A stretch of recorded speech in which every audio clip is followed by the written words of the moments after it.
बिस्मिल्लाहिर्रहमानिर्रहीम।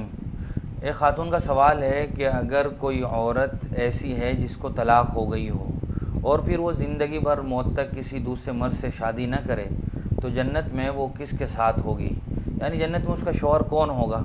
इस सवाल का जवाब ये है कि जैसा कि आप सब हज़रात जानते हैं कि जन्नत में भी अल्लाह तबारक व तआला मर्द और औरत का ये रिश्ता बाकी रखेंगे। इसी बुनियाद पर यह सवाल भी पैदा हुआ है। इस सवाल का जवाब ये है कि किसी भी मुस्तनद सही रिवायत हदीस में तो ये बात मौजूद नहीं है कि वो औरत किसके साथ रहेगी कि जिसको तलाक़ हो गई हो फिर उसने ज़िंदगी भर शादी न की हो। अलबत्ता इस सवाल का जवाब एक दूसरे जवाब से निकलता है, वो ये है कि जो औरत ऐसी हो जिसने ज़िंदगी भर शादी न की हो, या तो इसलिए शादी न की हो कि जवानी में शादी से पहले उसका इंतकाल हो गया हो, या ज़िंदगी भर उसने किसी वजह से शादी न की हो, तो ऐसी औरत को जन्नत में अल्लाह तबारक व तआला इख्तियार देंगे कि वो जिस मर्द से चाहेगी निकाह कर लेगी अपनी पसंद के मुताबिक।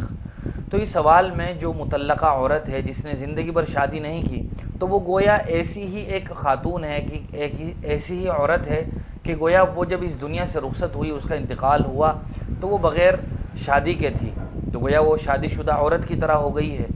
तो इस औरत को भी अल्लाह तबारक व तआला इख्तियार देंगे, वो जिस मर्द से चाहेगी निकाह कर लेगी।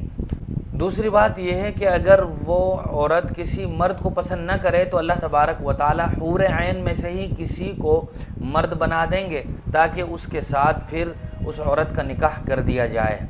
ये जवाब है इस सवाल का। अलबत्ता बहुत सारे उलमा ने ये लिखा है कि जब सराहत के साथ कुरान और हदीस में इसका जवाब नहीं है तो बेहतर है कि अल्लाह तबारक व तआला के मंशा और मर्ज़ी पर मौकूफ़ रखा जाए इस बात को कि आखिरत में जन्नत में उस औरत का किसके साथ निकाह होगा। उम्मीद है कि बात वाज़ेह हो गई होगी।